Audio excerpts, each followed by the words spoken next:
देखिए, इस बच्चे ने क्वेश्चन क्या पूछा कि हम लोग इन्वेस्टमेंट की स्टार्टिंग कैसे करें।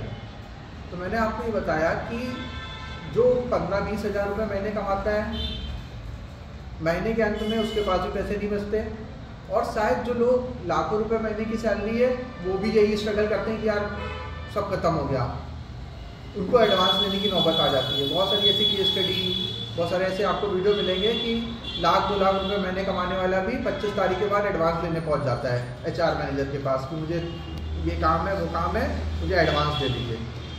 तो इस पर्टिकुलर सब्जेक्ट में मैं आपको मनी मैनेजमेंट बताने जा रहा हूँ। मनी मैनेजमेंट आपको कैसे करना है। तो हमारा ये बिहेवियरल फाइनेंस एक सब्जेक्ट होता है कि हमें मनी मैनेजमेंट करने के लिए हमें अपने माइंडसेट पे काम करना पड़ेगा। माइंडसेट को कैसे चेंज करना है, यानी कि सैलरी प्रॉब्लम नहीं है। 20-25 हज़ार रुपये महीने कमाने वाला भी करोड़ों रुपए का कॉर्पस क्रिएट कर सकता है, और जो ज़्यादा कमाता है वो तो कर ही सकता है। चेंज क्या करना है, हमें अपने डे टू डे के वर्किंग के तरीके को चेंज करना है। क्या चेंज करना है? फॉर एग्जाम्पल, जनरली हम लोग क्या देखते हैं घरों पे कि कई सारे कमरों में cooler, fridge, AC even on पड़े रहते हैं।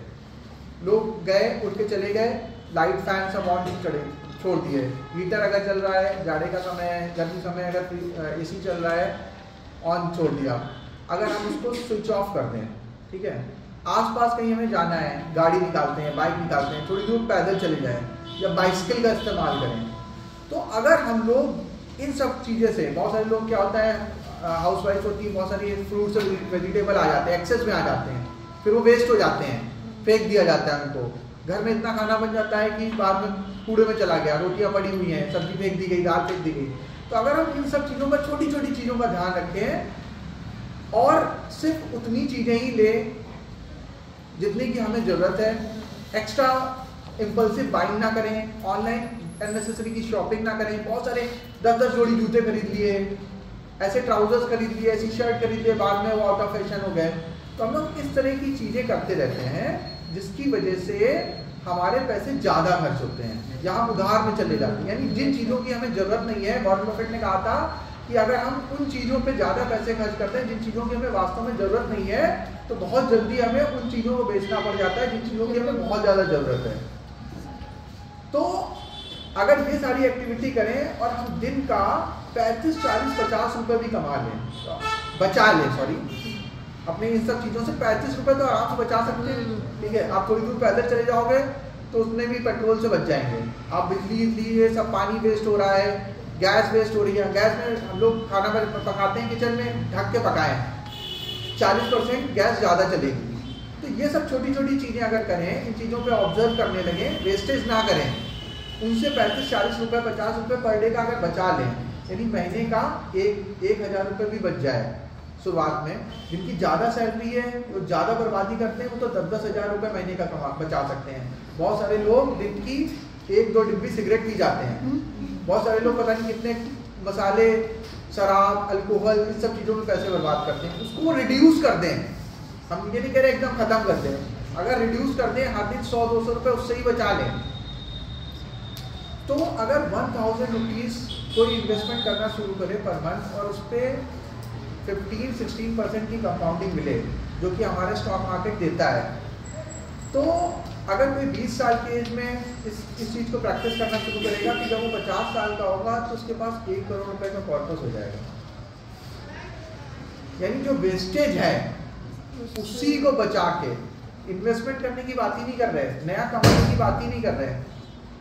मैं आपसे ये नहीं कह रहा हूँ कि आपको कमाना है कुछ, आपको बर्बादी से बचाना है और उस बचे हुए को निवेश करना है। अगर आप इतना ही कर लेते हैं तो, और इस पर अगर 18% की कंपाउंडिंग मिल गई, जो कि बहुत आराम से मिल जाती है। बहुत सारे ऐसे म्यूचुअल फंड स्कीम्स हैं जिन्होंने पिछले 20-25 साल में 21-22% की कंपाउंडिंग दी है, 25% के रिटर्न्स बनाए हैं। लेकिन मैं आपको और कंजर्वेटिव कहता हूँ कि 18% का भी अगर आपको कंपाउंडिंग मिल जाता है, 30 साल में 18% मिलना कोई बड़ी बात नहीं है।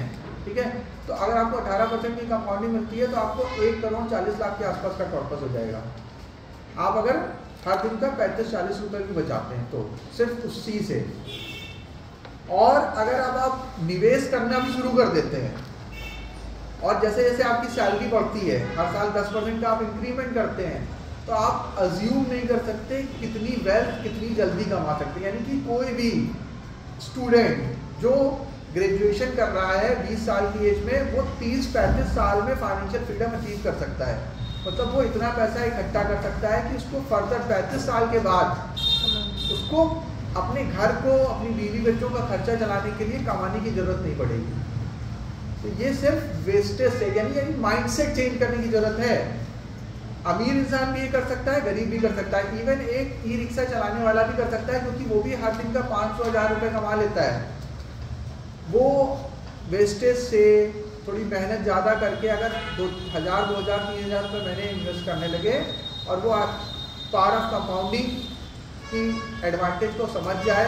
मैंने जैसे बताया कि सर अल्बर्ट आइंस्टीन ने कहा था कि power of compounding is the 8 wonder of the universe.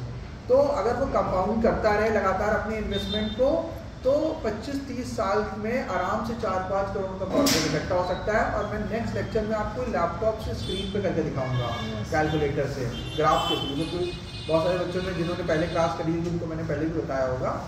तो ये मिरेकल कर सकता है। तो यानी कि करोड़पति बनना सबके लिए पॉसिबल है, चाहे वो इवन भिखारी क्यों ना हो, वो भी इतना भीख इकट्ठा कर लेता है, तो उसकी बात नहीं करते खैर। लेकिन अगर कोई डेली वेजेस वाला काम करता है, छोटे मोटे काम करता है, वेंडर है, रोड साइड वेंडर है, तो वो भी अमीर बन सकता है। हमें चेंज क्या करना है, अपना माइंडसेट चेंज करना है, डिसिप्लिन लाना है। डिसिप्लिन नहीं ला पाते हैं, यहाँ पर प्रॉब्लम है। ठीक है, थैंक यू।